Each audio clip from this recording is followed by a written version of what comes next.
हाँ, नमस्कार साथियों। जो भी आज का पहला भाग होगा जो बायोलॉजी से उठाया गया है, और हम आज पढ़ेंगे पहला टॉपिक बेटा जनन तंत्र।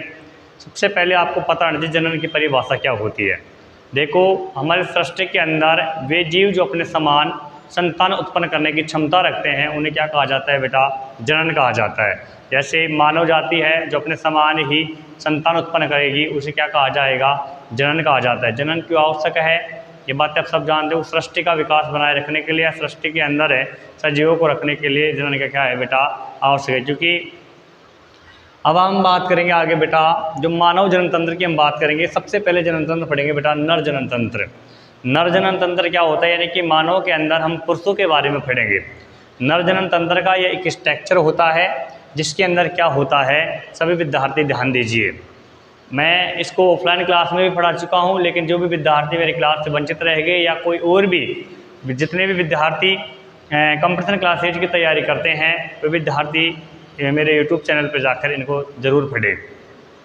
देखो, ये नर जनन तंत्र का क्या है बेटा? चित्र है। सबसे पहले हम बात करेंगे बेटा इसके अंदर बेटा पाया जाता है वर्षण। और वर्षण बेटा आप जानते हो ना, एक जोड़ी पाई जाती है। वर्षणों की कुल संख्या बेटा नर जनन के अंदर या नर के अंदर एक जोड़ी पाई जाती है। और ये वर्षण होते हैं ना बेटा, शुक्राणुओं का क्या करते हैं बेटा? निर्माण करते हैं।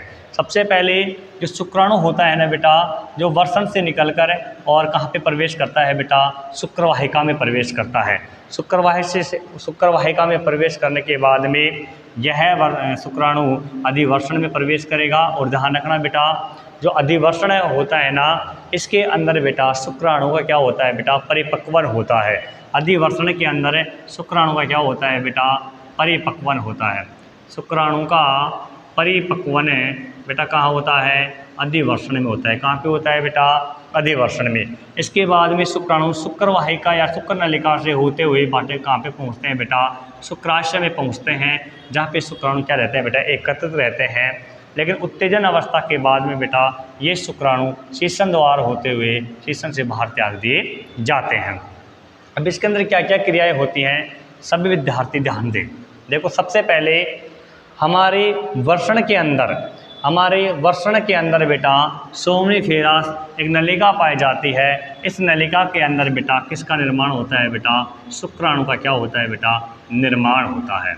सभी विद्यार्थी ध्यान दें, शुक्राणु के अंदर वर्षण के अंदर सोमनीफेरम नलिका के अंदर किसका निर्माण होता है? शुक्राणु का क्या होता है बेटा? निर्माण होता है। क्या होता है बेटा? निर्माण होता है। इसके बाद में बेटा जो शुक्राणु होते हैं ना, वो पोषण भी प्रदान करेंगे। तो शुक्राणुओं को पोषण प्रदान कराने के लिए, शुक्राणुओं को पोषण देने के लिए बेटा एक सेल होती है, उसका नाम क्या होता है बेटा? सरटोली कोशिका होता है। क्या नाम होता है बेटा?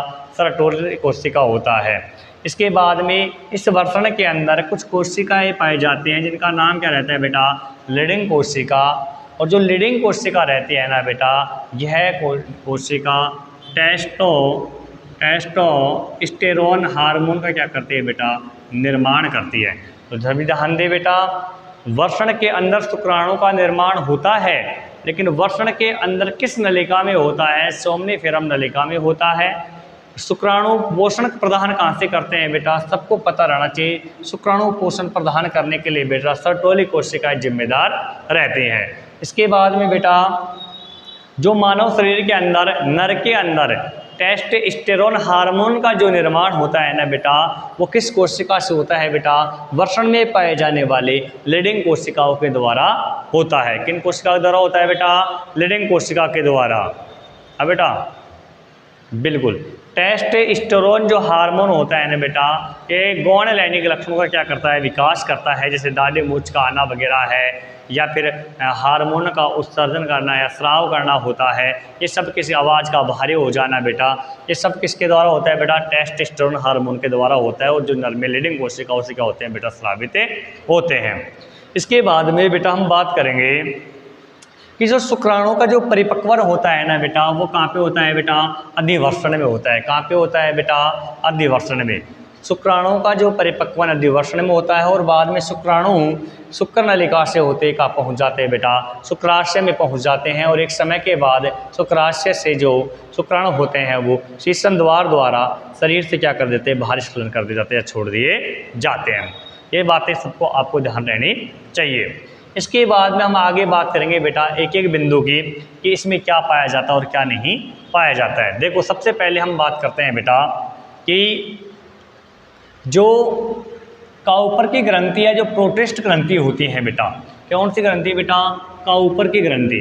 देखो काउपर की ग्रंथि क्या करती है बेटा, सबका ध्यान रहे बोर्ड पे, काउपर की ग्रंथि के द्वारा या प्रोटेस्ट ग्रंथि, काउपर की ग्रंथि के द्वारा एक तरलीय पदार्थ निकलता है, तरलीय निकलता है एक पदार्थ, एक तरलीय पदार्थ निकलता है या एक चिपचिपा सा पदार्थ निकलता है जिसका माध्यम क्या रहता है बेटा, क्षारीय रहता है। तो काउपर की ग्रंथि का कार्य क्या रहता है बेटा, काउपर की ग्रंथि से एक चिपचिपा सा पदार्थ निकलता है, वह पदार्थ यानी कि शुक्राशय से शुक्राणु निकलने से पहले आगे की ओर यह काउपर की ग्रंथि से निकलने वाला चिपचिपा पदार्थ शीर्षण नलिका में क्या करता है बेटा, प्रवेश करता है और शीर्षण नलिका को क्या करता है बेटा, साफ करने का कार्य करता है। उसके बाद में क्या निकलते हैं बेटा, शुक्राणु आना प्रारंभ होते हैं। ऐसा क्यों होता है, देखो जब हम मूत्र विसर्जन करते हैं, जब हम क्या करते हैं बेटा, मूत्र विसर्जन करते हैं ना, तो कुछ मूत्र के जो अंश होते हैं या कुछ मूत्र का जो भाग होता है ना बेटा, वो शीर्षण नलिका में क्या रहता है, उपस्थित रहता है। जिससे हम कह सकते हैं कि जो मूत्र का जो पीएच मान होता है ना बेटा, वो 6.6 रहता है। अर्थात बेटा क्या रहता है, सबको ध्यान रहना चाहिए 6 के आसपास क्या रहता है, उसका पीएच मान रहता है। तो उसका माध्यम कैसा रहता है बेटा, अम्लीय रहता है। कैसा माध्यम रहता है, अम्लीय। और शुक्राणु का माध्यम कैसा रहता है बेटा, क्षारीय। यदि शुक्राणु पहले निकलेंगे, यदि शुक्राणु आ जाएंगे तो दोनों अम्लीय और क्षार आपस में क्या कर लेंगे बेटा, क्रिया कर लेंगे, और क्रिया करेंगे तो क्या हो जाएंगे बेटा, ये उदासीन हो जाएंगे। इसलिए काउपर की ग्रंथि से वो चिपचिपा पदार्थ से सीमन वगैरह कहते हैं वो बाहर निकलता है, और जिससे ये नलिका साफ हो जाते हैं। बाद में क्या आते हैं बेटा, शुक्राणु आते हैं और शरीर से बाहर त्याग दिए जाते हैं। तो उसको शुक्राणु का विनाश न होने के कारण या शुक्राणु अमल से क्रिया न करने के कारण पहले काउपर ग्रंथि से ये पदार्थ निकलता है। दूसरी बात बेटा, प्रोटेस्ट ग्रंथि क्या रहती है, जब उम्र बढ़ती है ना बेटा, उसके आधार पर प्रोटेस्ट ग्रंथि का आकार भी क्या होता है, बढ़ता रहता है। जिससे मूत्र नलिका रहती है बेटा, वो क्या हो जाती है बेटा, फट जाती है, या मूत्र विसर्जन करने में क्या रहता है बेटा, कठिनाई आती है, दर्द होने लगता है। जिसके द्वारा डॉक्टरों के सलाह अनुसार इसका एक ऑपरेशन किया जाता है और उसके द्वारा इस नलिका को क्या करता है, आकार में वृद्धि कर दी जाती है। सबके ये बातें ध्यान रहनी चाहिए। इसके बाद में बेटा हम आगे बात करेंगे कि वर्षण के अंदर और क्या क्या पाए जाते हैं। देखो सबसे पहले हम बात करें बेटा कि जो वर्षण है ना बेटा, वर्षण एक जोड़ी होता है। वर्षण कितने जोड़ी होता है बेटा, एक जोड़ी। और वर्षण क्या रहता है बेटा, एक तरीके से मुख्य अंग रहता है। क्या रहता है बेटा, मुख्य अंग। क्या रहता है, मुख्य अंग। इसके साथ बेटा एक सहायक अंगों की बात करें, सहायक अंग की बात करते हैं बेटा, तो सहायक अंग देखो इनमें मैं लिखा भी रखा हूँ चित्र में भी कि सबसे पहले सहायक अंग रहेगा बेटा शुक्र वाहिका। क्या रहेगा बेटा, शुक्र वाहिका। इसके साथ में बेटा एक अधिवर्षण हो जाएगा, इसके साथ में शुक्र नलिका आ जाएगी, इसके बाद में शुक्राशय आएगा और एक नाम आ जाएगा बेटा शीर्षण। ये क्या रहते हैं बेटा, इनके सहायक अंग रहते हैं। इनके माध्यम से होता हुआ शुक्राणु शरीर से क्या होता है बेटा, बाहर निकलता है। हम इसके आगे की हम बात करते हैं बेटा, आगे की हम बात करेंगे बेटा, आगे क्या क्या होता है और क्या नहीं होता है, जो सभी विद्यार्थी इसको देखते रहे। देखो बेटा आगे क्या होता है इसके अंदर है कि जो वर्षण होते हैं ना बेटा, इनके अंदर जो शुक्राणु का निर्माण हो गया। इसके बाद में हम बात करेंगे बेटा, क्या बेटा, बिल्कुल बिल्कुल, हाँ लीडिंग कोशिका के अंदर हाँ टेस्टोस्टेरोन हार्मोन का क्या होता है, बिल्कुल निर्माण होता है। हाँ सर्टोली कोशिका बिल्कुल मुख्य अंग होता है जो वर्षण होता है। सहायक अंग मैंने बताए दिए। आगे बिल्कुल बेटा, बिल्कुल लिखा देता हूँ मैं एक बार, देखिए। देखो बेटा, शुक्राणु का जो निर्माण होता है, शुक्राणु का या शुक्राणु निर्माण सोमनीफेरम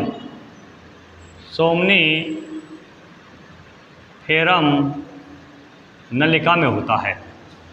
पोषण, शुक्राणु को पोषण देते हैं बेटा सर्टोली कोशिका, सर्टोली कोशिका।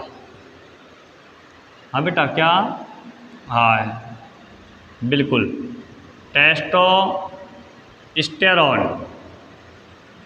हार्मोन का जो निर्माण होता है ना बेटा, वो कहाँ पे होता है, लीडिंग कोशिका, लीडिंग कोशिका।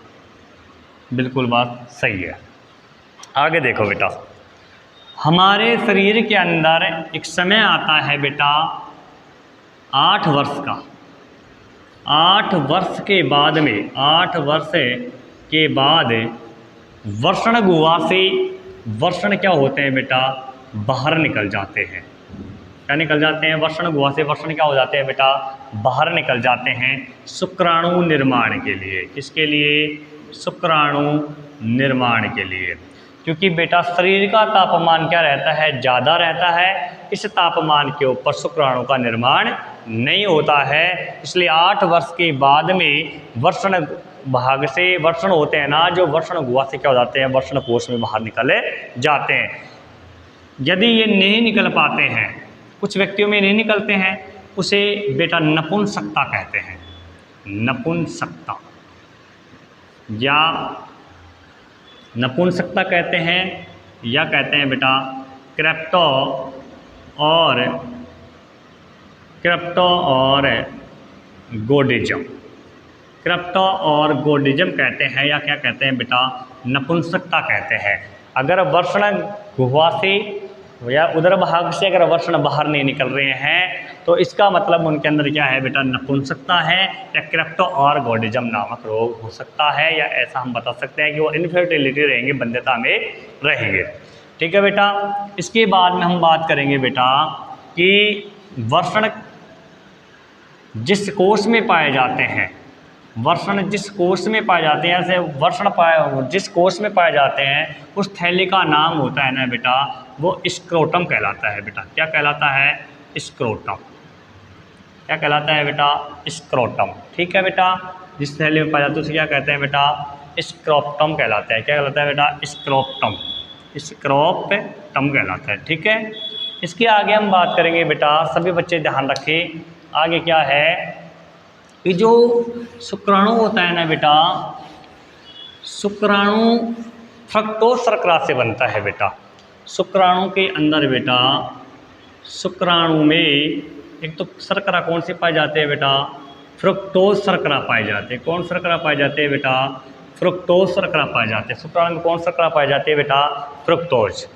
शुक्राणु का जो माध्यम रहता है ना बेटा, शुक्राणु का माध्यम वो कैसा रहता है बेटा, क्षारीय रहता है। कैसा रहता है बेटा, क्षारीय रहता है। तभी तो कहा था ये जो ऊपर की ग्रंथि थी उसके द्वारा एक चिपचिपा पदार्थ वीर्या है ना, जो बाहर निकलता है, उससे पहले सिमन होता है। जो जैसे कि शुक्राणु होते हैं ना क्षारीय माध्यम, क्योंकि मूत्र विसर्जन करते हैं तो नलिका में कुछ मूत्र के अवशेष बचे जाते हैं, वो अम्लीय रहते हैं। इन दोनों की क्रिया नहीं हो पाती, उससे पहले वो क्या हो जाता है, उदासीन करे देता है। जैसे शुक्राणु ऐसे कैसे बने रहते हैं, क्षारीय रहते हैं। इसका pH मान होता है ना बेटा, वो 7.2 से 7.4 पाया जाता है। 7.2 से क्या पाया जाता है बेटा, 7.4 पाया जाता है। शुक्राणु का माध्यम क्षारीय होता है और इसका pH मान 7.2 से 7 क्या रहता है बेटा, 4 रहता है। शुक्राणु के जो ऊपर का भाग रहता है, जिसे कहते हैं बेटा शीर्ष भाग, उस शुक्राणु के जो शीर्ष भाग रहता है ना बेटा, उसे बेटा एक्रोसोम कहते हैं। क्या कहते हैं बेटा, एक्रोसोम। ध्यान रखना, शुक्राणु के शीर्ष भाग को क्या कहा जाता है बेटा, एक्रोसोम कहा जाता है। और एक्रोसोम बेटा गोल्जी काय से बनता है। कहाँ से, किससे बनता है बेटा, गोल्जी काय से। गोल्जी काय से किसका निर्माण होता है, शुक्राणु के शीर्ष भाग का क्या होता है बेटा, निर्माण होता है। शुक्राणु का जो खोज किया था बेटा, शुक्राणु की जिसने खोज की थी, शुक्राणु के बारे में जिसने बताया था बेटा, वो ल्यूवेनहोक था बेटा। कौन था बेटा, ल्यूवेनहोक। ध्यान रखना, शुक्राणु में फ्रुक्टोज शर्करा पाई जाती है। शुक्राणु का माध्यम क्षारीय होता है, इसका pH मान इतना होता है। इसके शीर्ष भाग को एक्रोसोम कहते हैं। ये एक्रोसोम किससे मिलकर बनता है बेटा, गोल्जिकाय से एक्रोसोम का क्या होता है बेटा, निर्माण होता है। और इसकी खोज किसने की थी बेटा, ल्यूवेनहोक ने की थी। किसने की थी बेटा, ल्यूवेनहोक ने की थी।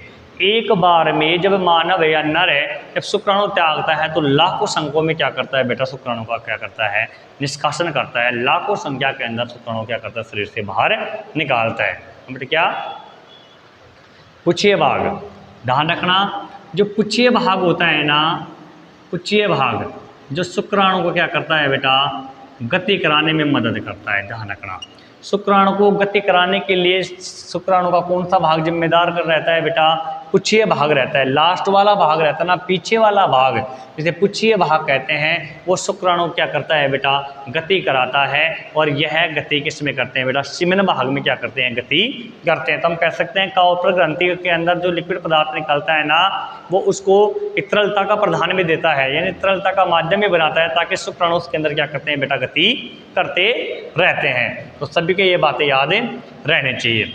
इसके बाद में बेटा टेस्टोस्टेरोन हार्मोन का कार्य नित्य गौण लैंगिक लक्षणों क्या करता है बेटा, विकास करता है। और आपको सबको ये पता रहना चाहिए, गोल्जिका से एक्रोसोम बनता है। एक्रोसोम शुक्राणु का जो फर्स्ट वाला भाग है, शीर्ष भाग होता है, जो आगे की तरफ क्या करता है, प्रवेश करता है, आगे की ओर क्या करता है, गति करता है, आगे की ओर क्या करता है, प्रवेश करता है। खोज किसने की थी बेटा, ल्यूवेनहोक ने की थी। इसका पीएच मान इतना होता है 7.2 से 7.4। इसका माध्यम क्या होता है बेटा, क्षार्य होता है। और एक बात का ध्यान रखना बेटा कि जो हमारे शरीर के अंदर एक टाइसन ग्रंथि पाई जाती है, टाइसन शीर्षण के अग्रभाग के ऊपर, शीर्षण के अग्रभाग, शीर्षण का जो आगे आगे का भाग होता है ना, उसके ऊपर बेटे ग्रंथि पाई जाती है। उसका नाम क्या है बेटा, टाइसन ग्रंथि। और ये टाइसन ग्रंथि के द्वारा जब ये शीर्षण उत्तेजित अवस्था में रहता है ना बेटा, जब शुक्राणु स्खलन करने की अवस्था में रहता है ना बेटा, या फर्टिलाइजेशन समय के अंदर टाइसन ग्रंथि स्पष्ट रूप से क्या दिखाई नजर आती है, दिखाई देती हैं। इनमें क्या होता है बेटा, जब उत्तेजित अवस्था में रहता है ना शीर्षण, उस समय शीर्षण का जो अग्रभाग है, यानी शीर्षण मुंडो भाग होता है ना, वहाँ पे टाइसन ग्रंथि क्या होती है, पाई जाती है, स्पष्ट रूप से दिखाई देती हैं। इनके द्वारा एक तरल सा पदार्थ निकलता है जो जनन क्रिया के अंदर क्या करता है बेटा, मदद करता है। निषेचन के समय क्या करता है, ये मदद करता है। कौन बेटा, टाइसन ग्रंथि से निकलने वाला एक लिक्विड पदार्थ रहता है, एक तरलीय पदार्थ रहता है, जो जनन के समय क्या करता है बेटा, मदद करता है। तो सभी बच्चों को ये बातें ध्यान रहनी चाहिए। और बेटा 74 दिन के अंदर लगभग बताते हैं, 74 दिन के अंदर एक शुक्राणु का क्या होता है बेटा, निर्माण होता है। और लाखों संख्या के अंदर शुक्राणु क्या होते हैं बेटा, छोड़े जाते हैं, त्यागे जाते हैं। लाखों, एक बार में नर लाखों संख्या के अंदर शुक्राणु क्या करता है बेटा, निष्कासन करता है। ये बातें सबके क्या रहनी चाहिए, ध्यान रहनी चाहिए। इसके बाद में बेटा नरजनन तंत्र के बाद में अब दूसरा हम टॉपिक पढ़ाएंगे बेटा, वो मादा जनन तंत्र आएगा। और मादा जनन तंत्र क्या होता है, इसके बारे में आप सबको पता रहना चाहिए। ये बताएंगे बेटा हम नेक्स्ट क्लास के अंदर।